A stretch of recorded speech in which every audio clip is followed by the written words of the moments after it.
good morning. Sorry I made you sit through all that, but I didn't make a video today. And I was doing some sharing in Facebook. And I have a few groups that I usually share my stuff. And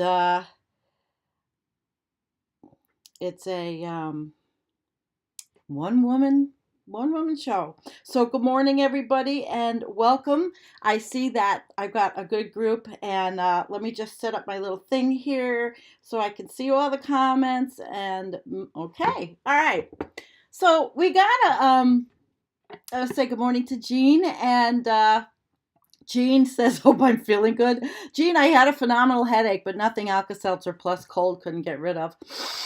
All right, we're going to get into this today because as I was, going through the comments from my elephant video, I got a couple that I really thought were really pertinent, and then it led me, of course, down another rabbit hole of not research, just looking for out there in the media what has been written about the topic, because evidently when you talk about overpopulation now in the mainstream media, you're branded a racist, which I'm not a racist. So it's like, I want to talk about this clearly academically. So we look at it through the lens of what's out in the media and what's being said when you bring this up. And so here we go. I'm going to start with, and it's really great to see you all. I'm going to start with, hi, David Alcock. By the way, I have to shout out David Alcock. I'm going to share his video if I figure out how to download it. He made Jennifer and me, it's just loveliest video, to where have all the flowers gone, but he changed the words. So David, if you're out there, I need you to email me the file. Okay, I know you're out there, David. All right, guys, and that's the kind of like beautiful stuff that happens from CB says listening, still power washing. Good for you, because our house is a mess. And that's another thing. I wasn't prepared with a video today or anything. I'm tired. I do what I can do, but I planted the lettuce and like 7 heads on the deck, different pots. My husband's been working hard around the place, so it's hard to do things, I love to do phenomenally wonderful openings, but nope, didn't have one today. So let me start with the comments, guys, because it's very interesting to me what you respond like to some of the material that I bring up. It really is. It's it's great. I love it. So I'm going to start with, from the elephant video, and it has nothing to do with where we're going, but this was so sweet. And she says, and her handle is Blue Raven Art and Craft.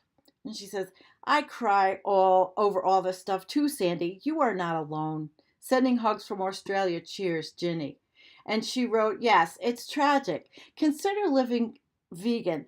I am under no illusion that it will save the planet, but at least let's stop contributing to the mass and immense suffering of animals while we are still here.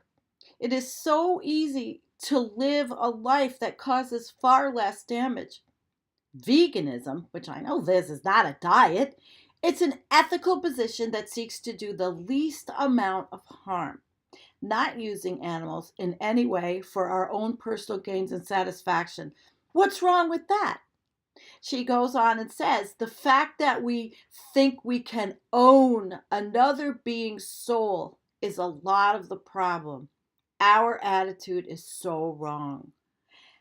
My life, my choice, my pet, my eggs, my cheese, my meat, my, me, over everything and everyone else." Bravo, Ginny. I'm like a performance artist, like Hambone. Oh boy. Anyway, that's great. This is going good. I'm glad you're all here. I really am. All right. Hey, is Jabbermocky here? Oh my God. Hi, Jabber. Jean's here. Jabber's here. This is great. Jabbermocky mods Tom Hartman's show and Nicole Sandler. I mod Nicole Sandler's show with her.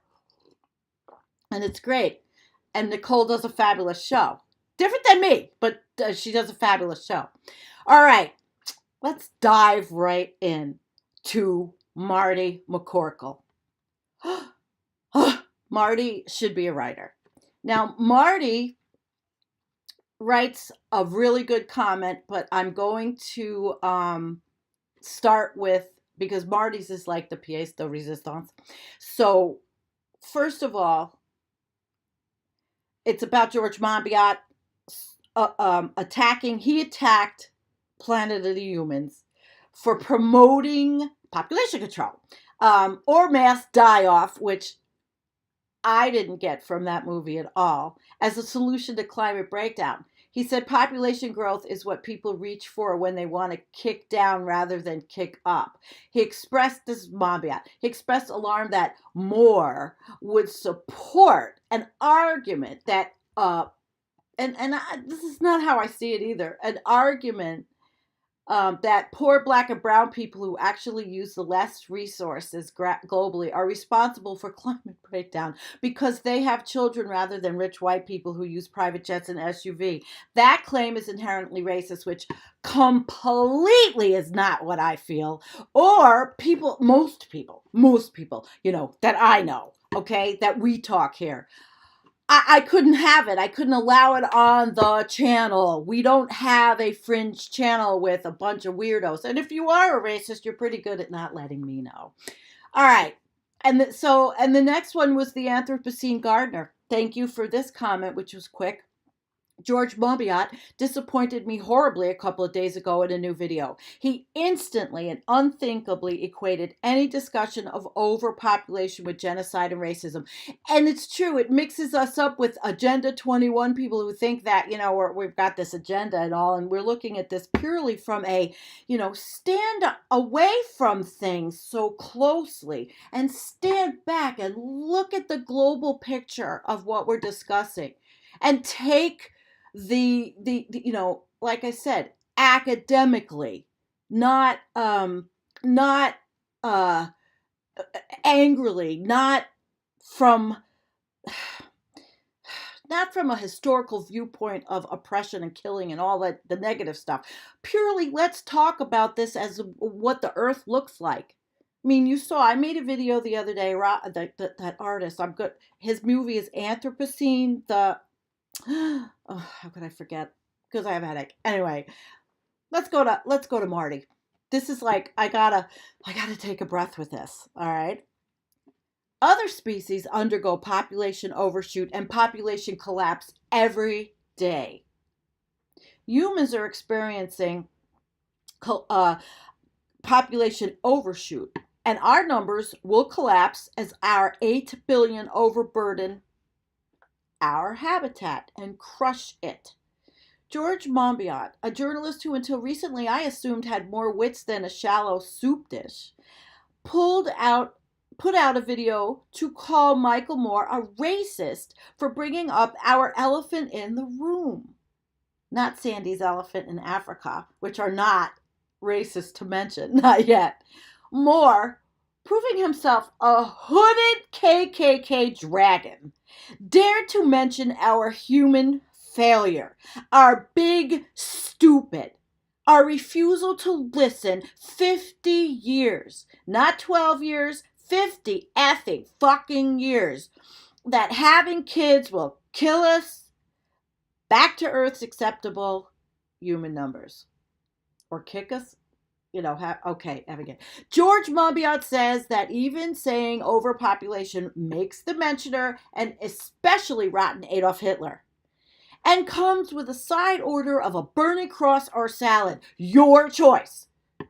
Our collective decision to simply have kids, and more kids, plus more kids, and those kids, repeating the process of having kids and more kids, plus a few kids more, demonstrate our collective intelligence has not progressed from that of our forefather, the bacterium, who is famous for filling out petri dishes thoughtlessly with his progeny before succumbing to a fast mass dieback. Bacteria do this 10 out of 10 times, making bets on their outcome impractical. Humans and bacterial population growth curves are indistinguishable. So, my fellow humans, be proud of your bacterial heritage. It's what got us checking into Bottleneck Hotel, from which many of us will check but never leave alive. One human birth is a statistic, but a million human births is a tragedy. But don't say so, you monster, or you will be called a racist, perhaps a white supremacist, even if you are talking of the overshoots long ago achieved in industrialized countries. Those 65 million people greedily by the in tiny cramped UK are being eyed greedily by the coming world breadbasket failures. UK, why did you go up to 65 million inmates? UK, you are just asking for it at such unsustainable numbers, especially at the energy consumption per head you require for your fantasy impossible future. Silly country. Since population overshoot is here, and population collapse is in the green room waiting to make a live appearance, my advice for when pesky old cannibalism sticks its nose into our decline is the following modest proposal. When farming doesn't cough up enough goods, be ready to pump those crazy legs hard.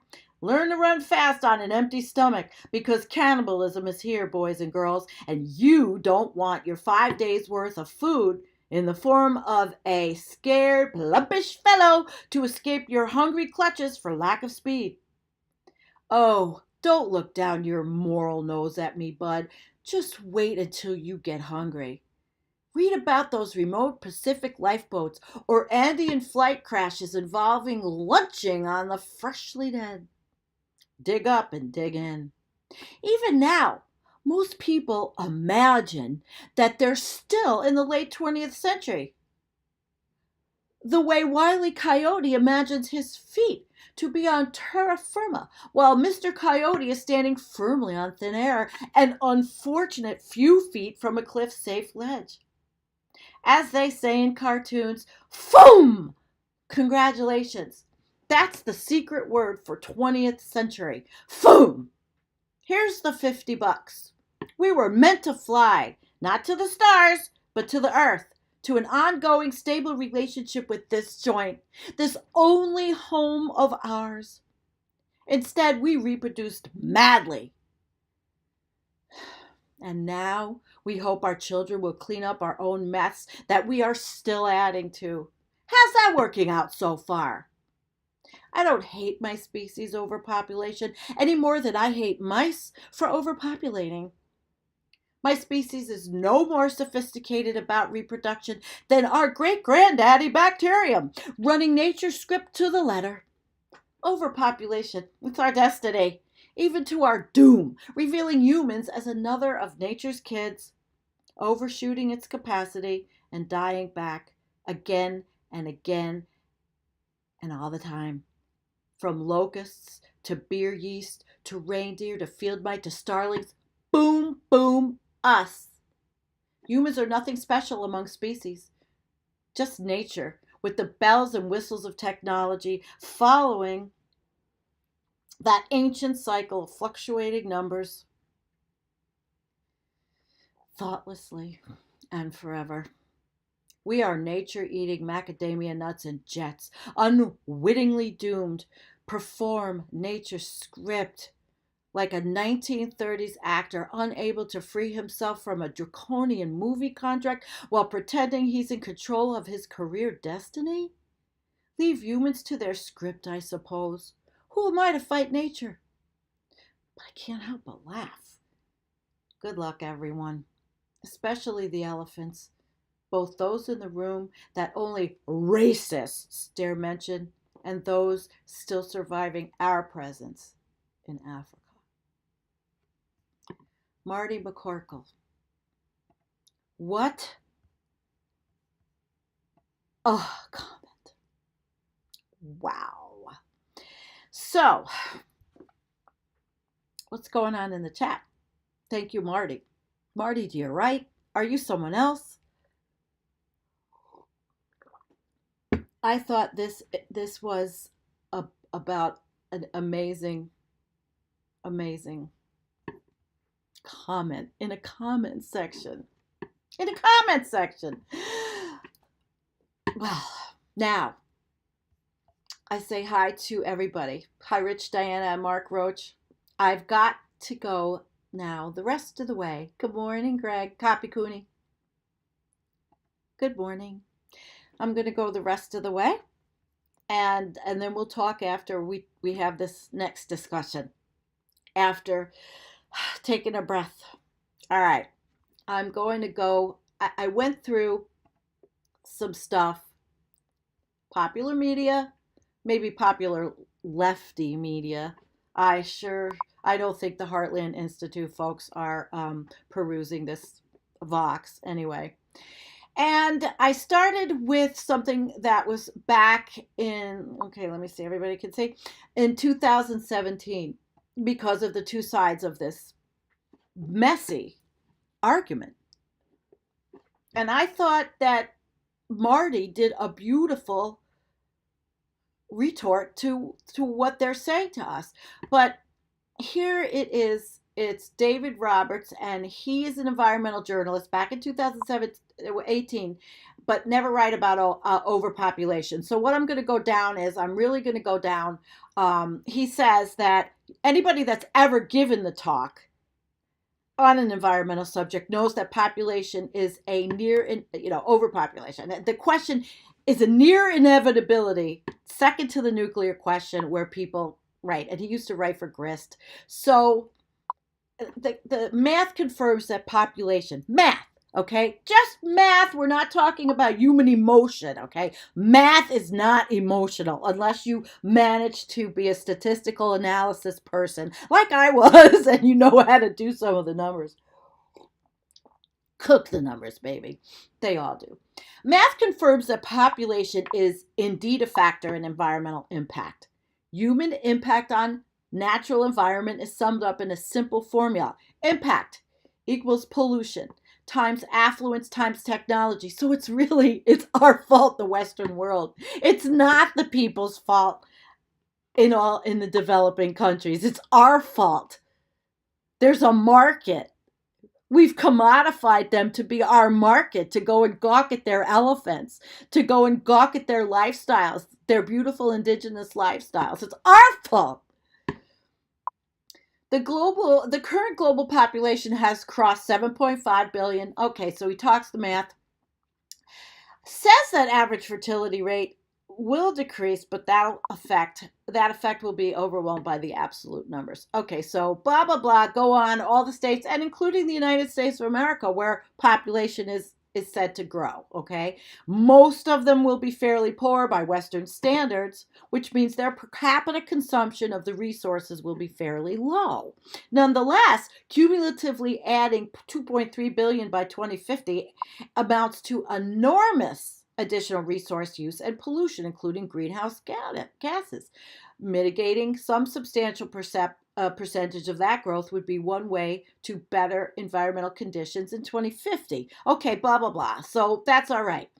But then goes on with the politically, you get out of being just a person that's critically thinking, and politics mixes in, and it just never goes well when talking about that, because everybody is concerned that with the overpopulation question, racism, xenophobia, or eugenics never enters my mind, because that's history, Okay, so humans are bound and determined to repeat history, but it's almost, he says, particular populations that need reducing. Well, I don't think populations need to reduce. I think they need to just stop replicating, not reduce, not die off. Just stop replicating. Go down in your replication. And that's education, like Derek Jensen says. Educate girls, females. And I'm not being naive. There has to be a way, but there's going to be so much pushback. It's not going to happen. We'll see, after I die. will, that, who's left, who'll see, the younger people might see that bump up quite a bit. Uh, let's see. Sierra Club was riven by divisions over immigration. All right, we're not talking about immigration, but this. So in this green, there was a green anti immigrant movement, and it was driven by fringy people, but conservative media is still getting ratings. So this is where it all goes. Tucker Carlson, he had an interview with a professor who wrote a book about reducing immigration for environmental reasons. Controversial, I don't feel that way. I mean, but this is where the overpopulation, according to, is this David? Yes, writes, public health groups have largely cottoned to this, even the ones that have population in the name, focus on family planning rather than population as such. Well, there you go. They figured out something important, something maybe not all other Greens have figured out, which is the best way to address population is don't necessarily involve talking about it at all. Okay, this makes sense to me. So what are those ways? And here we go. Female empowerment is the most effective carbon mitigation strategy. See, we all hold the power, girls. Jean, I'm talking. Are you there, Jean? And hi, Richard Monroe. Chicken Patty, you're with us. Great, there's a lot. Hi, Torstein. So the first way, he says, to look at population is a pure numbers game. More people means more consumers and more emitters. So the thing to do is slow the rise of population, specifically since most of the new people are going to come from poor developing countries. The question is specifically how to a slow population growth there. And of course, this is not the article. This is me saying we have a big fight with the religious reasons for population growth. And that's where I'm not sure that the rational viewpoint will be accepted. That it's very hard to fight culture. That even when it would be, it's like people who vote for a horrible candidate, vote against their best interests, but they do it anyway, and so they propagate against their best interests.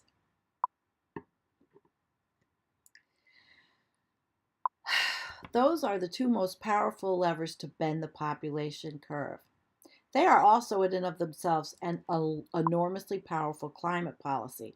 When Paul Hawken and his team investigated and ranked carbon reduction solutions for their drawdown project, they found that the combination of the two, call it female empowerment package, carried the most potential to reduce greenhouse gases later in the century out of any solution. I mean, look, babies are cute. I like puppies better, I mean, I had one. I love her. Okay, but I'm not particularly tied to having any grandkids. I'm already knowing I'm not, and I have 5 cats. I still got a husband left. I got a family. Somebody will be around. So if you are concerned about growth in population, make yourself a champion of female empowerment in the developing world. I like that. What's wrong with it? You will be contributing to the most effective solution to the problem without any moral baggage. And next time you're at an environmental event, maybe instead of asking the population question, ask the female empowerment question. I guess it's all semantics, guys. Why aren't climate hawks talking about it more? They should be. Some population units emit more than others. If your concern is creation of new consumers, which is what capitalism does, my words, and emitters, your gaze should be drawn to those who will consume and emit the most, i.e. the wealthy. See, the 1% is what's fucking it all up, guys. And then it goes down, Our consumption is probably way less than some motherfucker that has a yacht 2 city streets long, or, I mean, come on, we know that. Anybody that's with me, watching me, is not sitting on top of some blob of cash. I doubt it. Global income decries and associated lifestyle consumption emissions. percentage of CO2 emissions by the world population. So in this article, there was, it showed, it had this little, Oxfam was a little graph here, richest 10%, and richest 10% responsible for almost half of total lifestyle consumption emissions. So this was the clueless moron graph that anybody can understand. One way to present, and I'm only kidding, I'm just taking that from Hambo. One way to prevent the creation of new high consumers would be to persuade the wealthy to have fewer babies and to close off borders of wealthy countries, preventing low consumers from let's look at this. Preventing low consumers from immigrating and becoming high consumers. So that's saying, oh boy, engineer population decline in wealthy countries. Okay, I get it. That seems fraught, though. That's a tough one. We'll have to go into that more. So, because there's that immigration thing, right? And we want to lower consumption. We're engineering population right there. That's a right there. That's a buzzword for anybody to hook onto because of how crazy the internet is. Okay. For one thing, fertility tends to decline with wealth. Anyway, for another, any targeted attempt to engineer population decline is going to run into an unholy ticket of moral and political resistance. Another way to approach the problem would be, rather than prevent the birth of extremely wealthy people, prevent the creation of extremely wealthy people. Okay, I like that, right? In other words, prevent the accumulation of massive wealth. Thank you. And I think Bernie Sanders had that thought as well. You could do that by taxing the shit out of wealthy people. If you approach the problem that way, under the banner of reducing global income inequality, you would find many allies. Income inequality is a top-line concern of people and organizations all over the world, even some conservatives these days.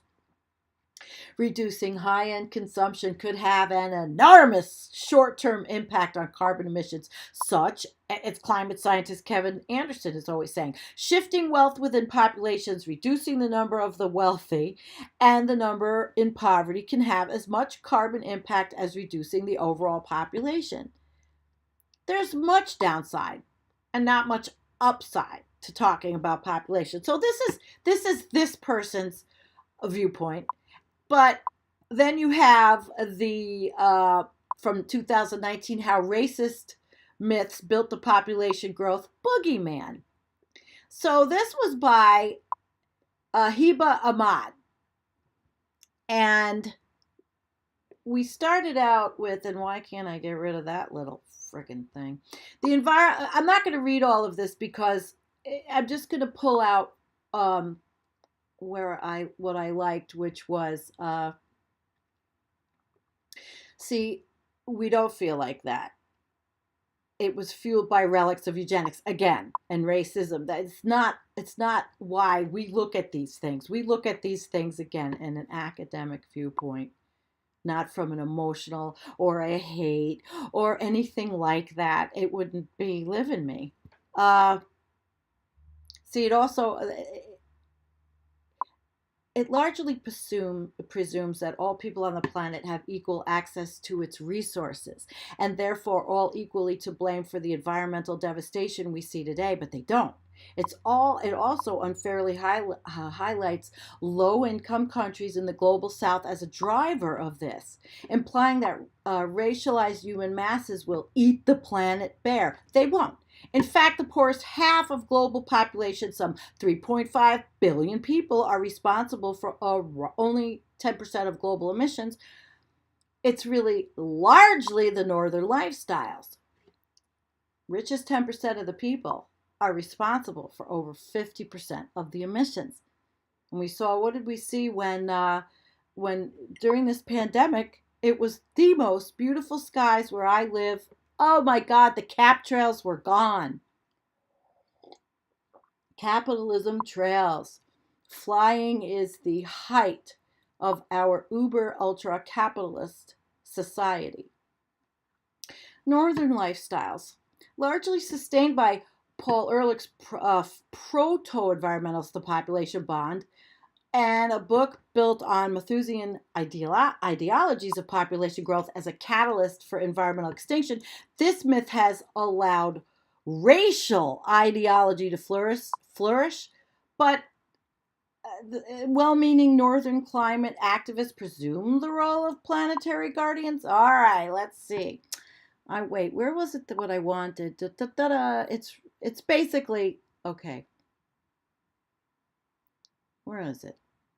Okay, this helps shift the focus of discussion from unfettered capitalism production to dehumanize marginalized communities. Okay, that's not what I want. That's not what any of us wants, who have limited capacity to deal with climate disasters, which will displace and kill them, shifting the focus. We must center our environmental struggle on intergenerational climate justice. That means righting the historical wrongs that have created the situation we see today, and that will continue to fuel the devastations of the world's most vulnerable population. See, that's kind of what I say about it's not racist. It's really about changing the system. How are we going to change the systems? Is there political will? When religion has such the religious, and I'm not putting down anybody who's religious. I'm saying, though, that there is an incentive to keep going and keep having babies. And a lot of people don't feel that there's, a problem at all. And this was an article from last year. And let's see how long we are, 34 minutes. Okay, let's go over this article. Discussions of population's impact on Earth have been off limits, but scientists and conservationists are challenging that taboo, and politicians must do the same. And this is by Graham Lawton. Let's see, guys. I'm just checking in to see how you're doing. Yeah, Rich Diana, he said, why do so many people feel threatened when overpopulation is discussed? It seems to be a subconscious reaction. Well, because it's equated with racism, and there's so much racism and so much hatred in the world now, and especially in the United States, Okay. Wow, you guys are having a lot of conversation, and I just love it. I can't wait. Yes, and Matt, you're proud of your son, and you look forward to what he'll accomplish. Absolutely. And you chose to have one. I chose to have one. Who's putting you down for that? Nobody's putting anybody down for one. We're talking a bigger problem. A bigger problem. A much bigger than us having one, because having one is probably what would help and solve things. So again, this article in New Scientist was talking about the P word, not polar bears or plastic, population. So I want to find where we're going.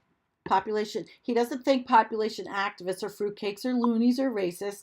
It's decades of beating your head against a brick wall is enough to make anyone's eyes swivel. But unlike, what was that? The UK Independence Party. This is political, but there are signs that their hobby horse is riding into the mainstream. Population wasn't always a fringe issue. It goes back to what everybody says about the 60s and 70s, which I remember as it not being a bad issue. But who knows? Who knows? Maybe it was an issue that subtly created a racist population in the United States by talking about overpopulation. I don't remember if it was them, that it was in the curriculum, if it was talking about undeveloped or not developed countries. Maybe it was. Maybe there was an agenda. I didn't know. But the P word became taboo. And it was called population shaming. That's the idea, that any calls for population control are hypocritical, racist, and coercive, typically consisting of rich white people, well, I'm a poor white person, lecturing poor non-white people to have fewer children. Those same advocates consume rampantly while blaming environmental problems on population growth in the developing world, giving most of population growth in 2050 is projected to happen in Africa. You can see why accusations of racism and neocolonialism strike a chord. Okay, so here I'm saying, deny this. Bangladesh, they decrease their fertility rates without coercion.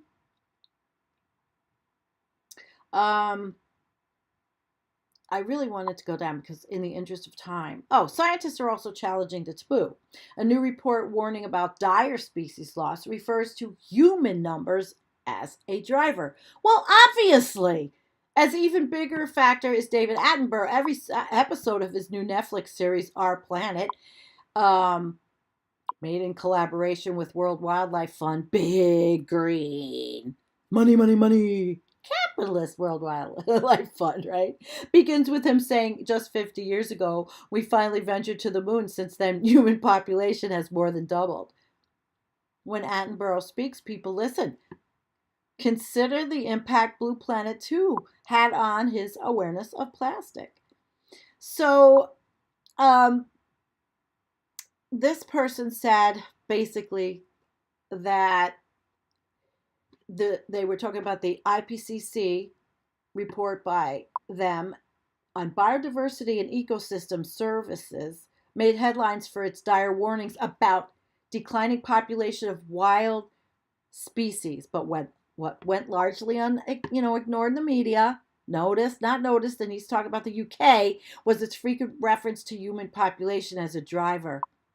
The next hurdle is to get on the global policy agenda. The first opportunity is next year. When was this written? I think this was this was last year. Okay, a year ago, before a lot of stuff happened. But see, and he says, put it on policy agendas in climate talks, right? Now this one, I don't think, can we see the whole thing? This one, and I know we're going long, so this was the conversation, and I don't know why it's so big. Let's see, how can you see it? And I don't think we're going to go into this, but Jane Goodall. She said, remarked that at an event that human population growth is responsible and that most environmental problems wouldn't exist if our numbers were at levels they were 500 years ago.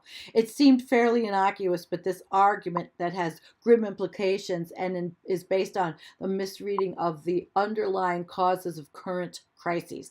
As these escalate, people must be prepared and reject the overpopulation argument. So this article in the conversation was absolutely a supportive discussion of the Monbiot viewpoint. And this argues that global population is not increasing exponentially, but in fact is slowing and predicted to stabilize around 11 billion by 2100. Okay. That article, to me, but they do say in 2018 the planet's top emitters, North America and China, accounted for nearly half of the global CO2. We know that. So it's corporations, it's the lifestyle. Everybody, it's the lifestyle. It's capitalism. It's what we do. It's how we live in the northern countries in Europe and all that. Bring it down. Make billionaires illegal. Well, if you listen to Dr. Richard Wolff and you talk about economics and you listen to some people, Steve Grumbine of Real Progressives talks about our economic system, which is MMT. We can just write checks for things, but in a way that assumes maybe unlimited growth. But I don't think MMT takes into consideration any of these kinds of things we are talking about. I'm certainly, did we lose Facebook? I'm certainly not advocating for any kind of nefarious things happening ever. This is just not who I am. No. All right, so I see you guys are here. Let's do some conversations before I wrap up. What did you guys think about Marty's piece? I hope you heard it. Chicken patty. Yes, Ryan, capitalism and corporatism is killing us. And what people see in other countries as what they perceive they want, maybe they necessarily don't realize that. How do you educate people that see what they see, even in countries that have restricted internet, still know what this is what's happening in all the world? The inequality is insane. At this point, inequality, though, I think it's going to go away because we're destroying the environment at such a rapid rate that we might all be gone. Uh, let's see. Um, let's see. I have a comment from Philip Marlowe. Let's see what this is, and looks interesting. Quote: I think for anyone to believe in impending resource scarcity after 200 years of such false alarms is kind of weird. I don't know whether such a belief today, let me move this over, is best ascribed to ignorance of history, serotic dogmatism, unhealthy love of Malthus, or simple pig-headedness, but it's evidently a hardy perennial in human calculation. That was Michael Christian in 2004. One way to look at it, but I mean, of course, I'm not feeling any unhealthy love of Malthus.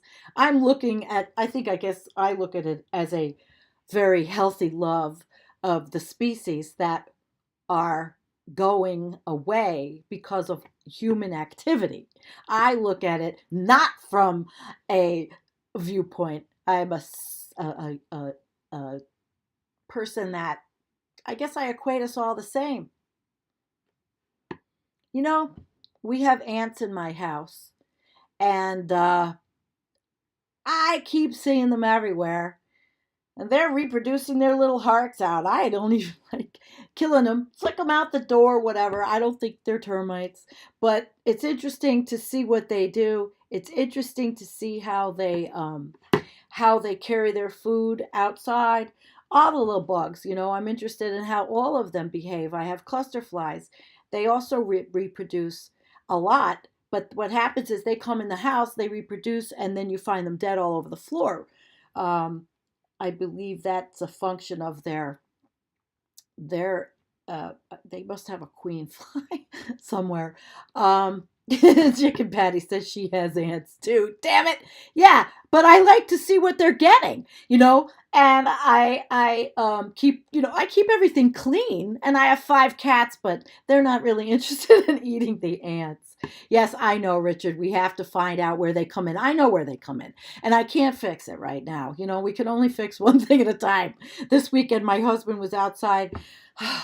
He had his truck jacked up. He replaced the shocks in the back. This man's been working hard around here.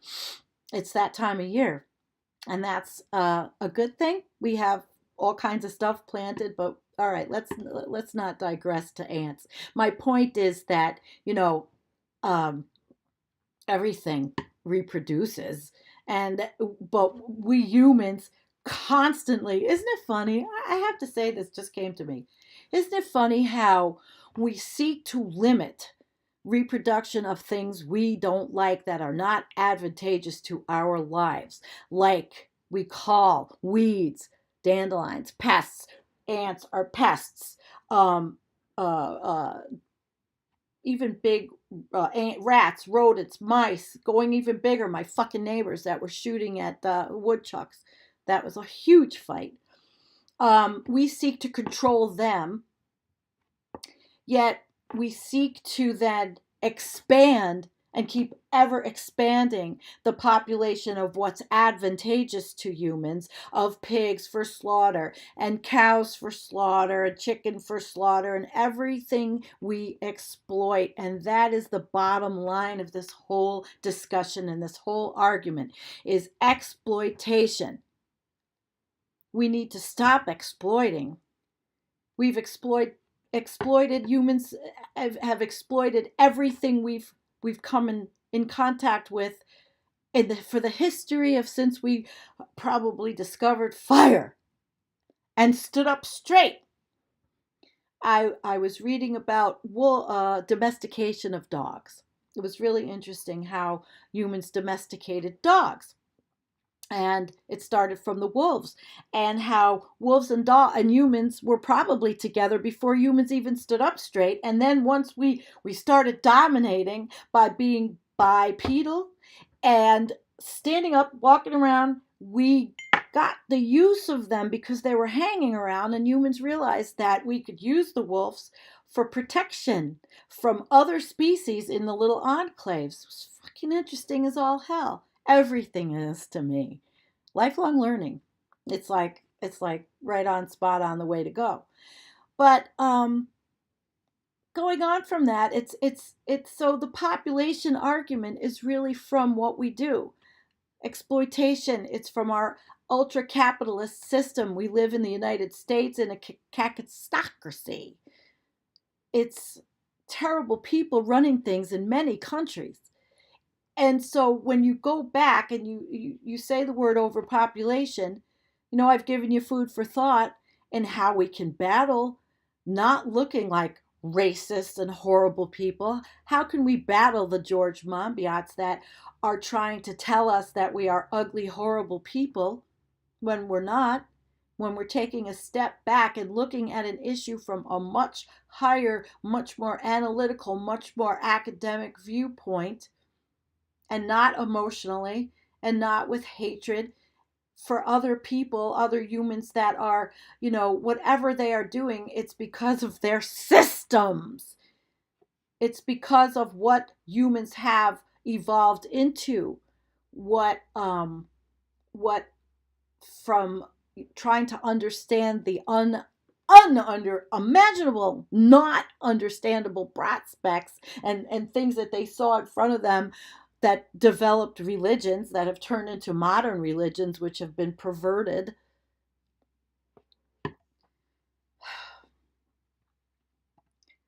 Sucks. If I thought I lived in a cacistocracy, I'd always get bricked by it. I really appreciate you guys coming for this. I think the conversation is really cute. Richard, okay, I know you want to help me. Put caulking where the ants come in. How sweet. I'll figure it out. My husband doesn't seem very interested in the insects. The only insects he's interested in are the slugs that get into the garden, and we figure, I use beer in the cans, and then we have neem oil, but that hasn't even happened yet because nothing is growing out in the garden. So all right, guys. Well, listen, thank you so much, Raza, and everybody that's joined today. We have a pretty good chat going. I don't see how many people are in there, but it's really hard because everything's always screwy. And let's see, Facebook. Let me see what's going on there. I can't even tell. It's hard. Facebook, thank you for coming. Aww. Tanya and Jim just joined. I've been meeting, Jim they do both every weekend on a Friday on Facebook. He does his climate change protest in Gettysburg, Pennsylvania every single week. I've been trying, I can't download his videos from Facebook. He has to send me the video file so I can edit it and use it. Jim, send me your video file. environmentalcoffeehouse@gmail.com. And Science Talk. Oh, Vegematic too. I wanted to shout out to Vegematic before I left, and say, I love you, buddy. And I'm thinking about you. Veg, Jim Science is here. And a line of salt around whatever you want to protect. Very easy. So many nice, easy ways to do things. I would never use a pesticide. I mean, it's just like, why? And maybe my husband, he's been gardening way longer than me. He brought it all into my life. He understands. He might have used them before, years and years ago, but not now. Oh, Raza, thank you so much. Thank you, everybody. Thank you. Oh, Jim did a video on overpopulation. Jim, send us the link. Send me the link so I don't have to search through your page. I didn't know Chris was here, the natural progressive. I missed your show last night. I told you, man, I hurt my back because I'm doing things. And when outside time comes, there's other things. And so, it's just the way of the world. I suffer so I can have vegetables and flowers and just live amongst the beauty where I am very privileged to be. Okay, guys. Love you so much. Have a wonderful day, all of you. Think about this and let's look at the way we could change how we think all the time. Learn, learn, learn. Thank you, Marty McCorkle.